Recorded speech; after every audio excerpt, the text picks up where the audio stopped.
Un accompagnement maintenant successful à vous partager dans le secteur de l'énergie, évidemment central aujourd'hui. Alors c'est celui de Databricks qui accompagne via une solution d'optimisation et forcément on va parler Lakehouse aussi qui permet d'accompagner Engie sur différentes solutions. Pour en parler, j'accueille sur scène Sébastien Carlier d'Engie et Olivier Maillard de Databricks qu'on peut applaudir s'il vous plaît. Merci beaucoup.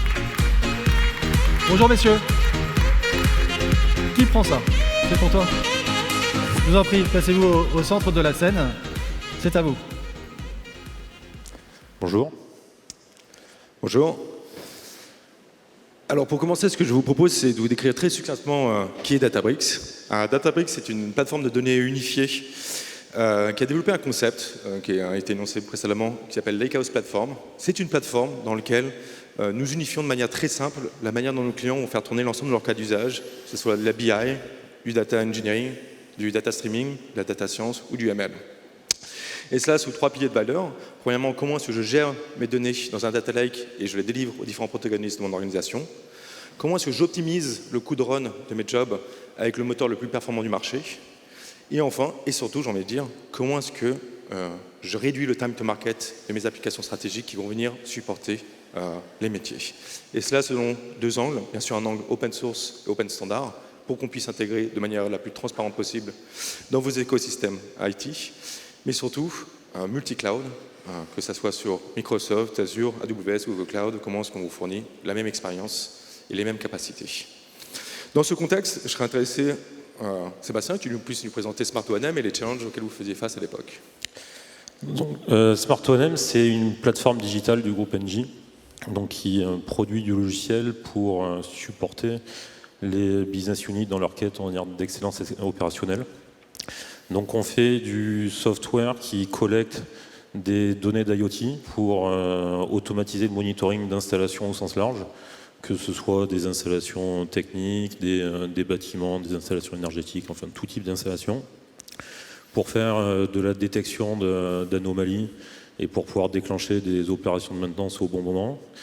On commercialise ces solutions, je dis on commercialise parce qu'on produit le logiciel, mais on le commercialise auprès des BU et on accompagne les BU dans l'implémentation de la solution. Donc on les aide aussi à conquérir de nouveaux marchés et à connecter avec leurs clients. Donc on a aussi toute une composante service management qui permet de gérer justement cette relation entre la BU et le client final.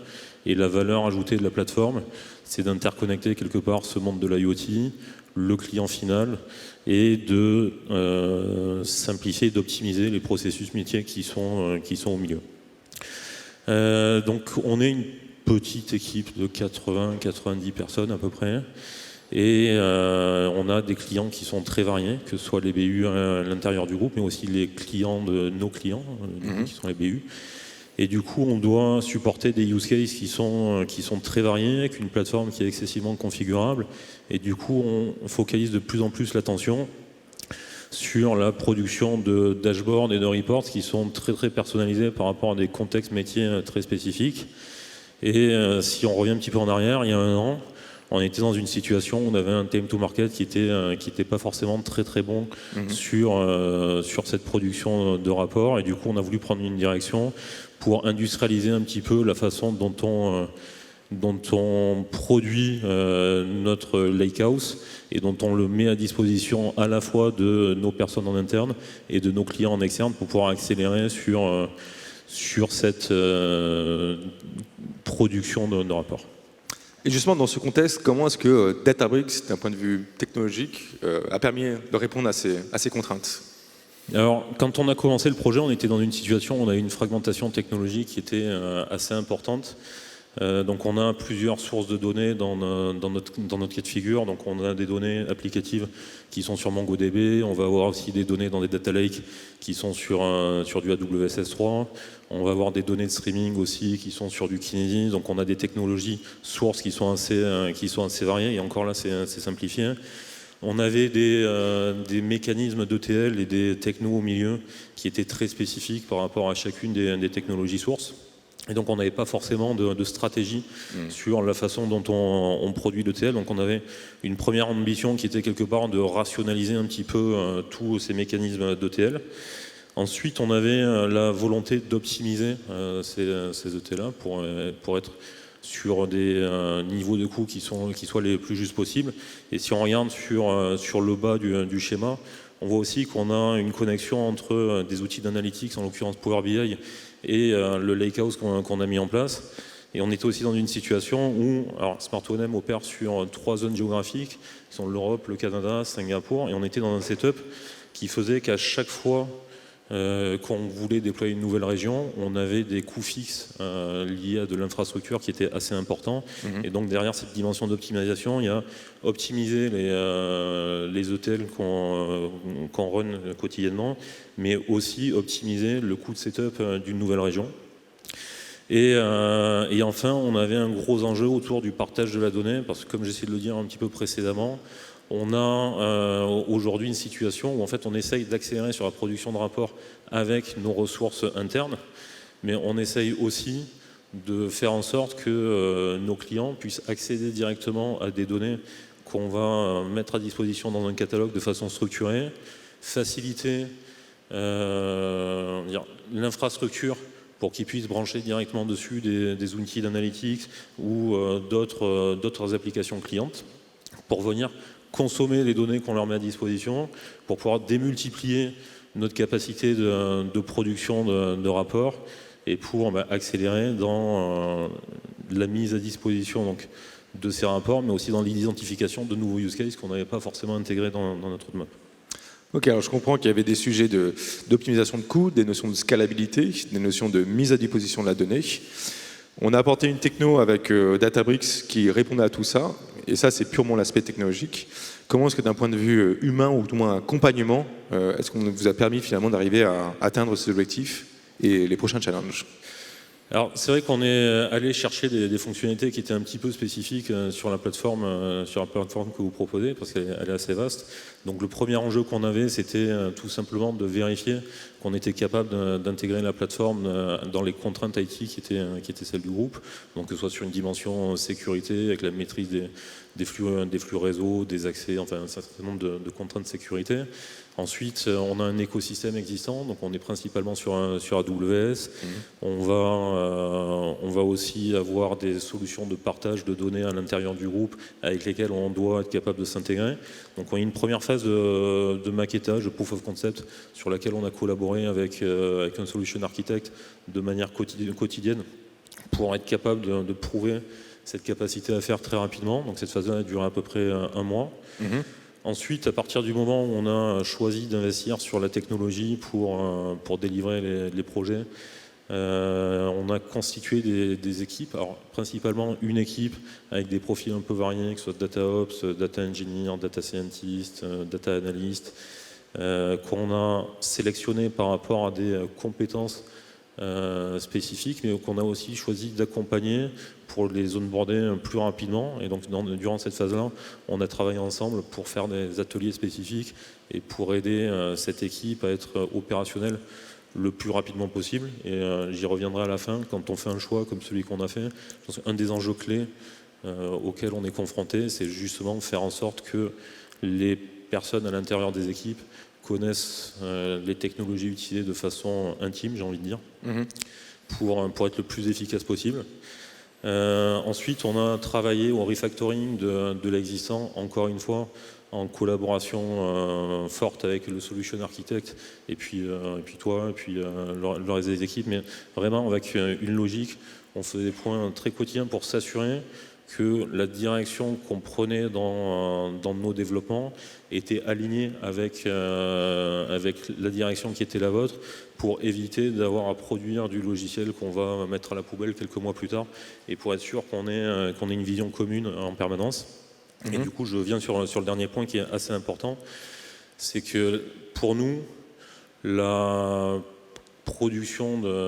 centralisation des données et la production de dashboards, c'est une première étape pour aller vers des use cases un petit peu plus avancés. Et donc on avait besoin de comprendre la direction dans laquelle vous alliez, de comprendre les fonctionnalités qui allaient arriver dans les mois à venir, pour, encore une fois, avoir le meilleur time to market possible et pour pouvoir commencer à intégrer dans nos développements des fonctionnalités qui n'étaient pas encore forcément sur le marché et qui allaient bientôt l'être. Donc on a travaillé ensemble pour faire partie d'Early Access Programme, pour avoir accès aux équipes d'engineering, pour avoir accès aux équipes produits et pour pouvoir commencer à développer sur des choses qui allaient bientôt être mises sur le marché, tout en sachant qu'on était production ready le jour où ça passera en GA, quoi. Ok, donc on a parlé de techno, on a parlé de challenge, on a parlé également d'accompagnement. Mais à la fin de la journée, on a fait partie de toutes des entreprises qui ont besoin de montrer des chiffres et qui ont des objectifs à tenir. Est-ce que tu peux nous décrire un petit peu quels ont été les résultats qui ont été émis grâce à cette collaboration et ce travail commun? Sur la première dimension qui nous intéressait, c'est-à-dire à savoir la réduction du time to market, on a gagné à peu près 10 semaines sur notre production de rapports. Alors, on est passé de 16 à 6 semaines à peu près, donc entre le moment où on exprime un besoin qui est remonté par un client et puis le moment où on livre en production le rapport sur l'ensemble des régions, sur l'ensemble des environnements, etc. Ça s'est fait en créant un catalogue de données, en le rendant accessible vis-à-vis de nos collaborateurs internes pour capitaliser au maximum en fait, sur tout le travail de data engineering qui avait déjà été fait et pour être dans un reuse maximal. Et aussi en travaillant beaucoup sur la dimension technologique pour faciliter le travail des personnes qui travaillent sur la data vise.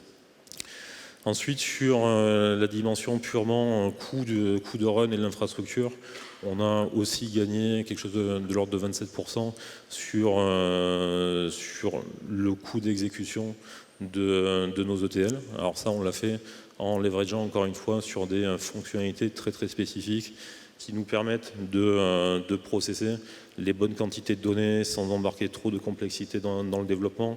Donc là, on parle essentiellement de coût de run, mais c'est aussi des coûts de développement assez importants, parce que le but du jeu, en fait, encore une fois, si on veut améliorer une time to market, c'est de faire en sorte aussi que le coût de production des rapports et des dashboards soit le plus bas possible pour qu'on ait une certaine cohérence entre la proposition de valeur qu'on a et puis les coûts qui sont derrière. Et enfin, le dernier élément qui était sur l'élimination des surcoûts fixes quand on va déployer des nouvelles régions, on a pu s'appuyer sur une fonctionnalité qui met en exergue quelque part le concept de lakehouse dont on a pas mal parlé, qui est donc leveragé sur des systèmes de stockage qui sont assez peu coûteux comme Amazon S3 ou d'autres choses sur Azure, pour avoir des capacités de compute qui soient un petit peu élastiques au-dessus et pour pouvoir poser directement des outils comme Power BI, comme ClickSense, comme Tableau, etc. Et donc, on a éliminé toute l'infrastructure qu'on avait entre Power BI et entre nos sources de données, à l'exception de Databricks, ce qui fait qu'aujourd'hui, on est dans une situation où on est capable de déployer une nouvelle instance de notre solution et de déployer une nouvelle instance de notre layer data sans embarquer de surcoûts supplémentaires. Donc on a gagné quelque chose de l'ordre de 60 cas par an et par région à chaque fois qu'on avance. Ok, alors en 2 mots, si je comprends bien, vous avez réussi à optimiser vos coûts d'exploitation, vous avez réussi à optimiser les coûts des prochains développements, ou au moins les prochains ajouts de régions. Et tout cela avec la notion également de time to market, donc ça veut dire augmenter finalement la productivité de vos équipes data. Pour d'autres personnes qui souhaiteraient finalement faire la même chose et avoir les mêmes résultats, ou tout au moins rentrer dans ce même processus que NG Digital, est-ce que tu as des conseils ou des retours d'expérience à proposer ? Je pense qu'un élément fondamental, c'est de ne pas hésiter à investir dans les skills des people qui constituent l'équipe. On va utiliser des technologies qui sont assez spécifiques. On a un socle, nous, donc, qui est autour d'AWS, de Spark et de Databricks. Donc c'est AWS, Spark, c'est des compétences qui sont assez répandues sur le marché. Sur Databricks, il y a des choses qui sont un petit peu plus spécifiques et qui nécessitent, je pense, de familiariser les membres de l'équipe avec des fonctionnalités un petit peu avancées pour pouvoir être dans l'optimum au moment où on produit du logiciel. Donc vraiment ne pas hésiter à investir sur l'onboarding pour s'améliorer sur toute la suite du projet. Et puis ensuite, si je dois en sélectionner un autre pour qu'on rentre dans les 15 minutes, je pense que je m'appuierai sur le deuxième, c'est-à-dire que même si on va utiliser des solutions comme la vôtre pour quelque part simplifier la gestion de l'infrastructure entre le code et puis le cloud provider, il ne faut quand même pas négliger la dimension DataOps, et c'est important d'avoir dans les équipes des gens qui comprennent bien le monde du cloud provider et aussi le monde de Databricks pour être capable d'automatiser au mieux tout ce qu'on produit. Très bien. Je remercie Sébastien pour ce retour d'expérience. Merci. Merci beaucoup à tous les deux.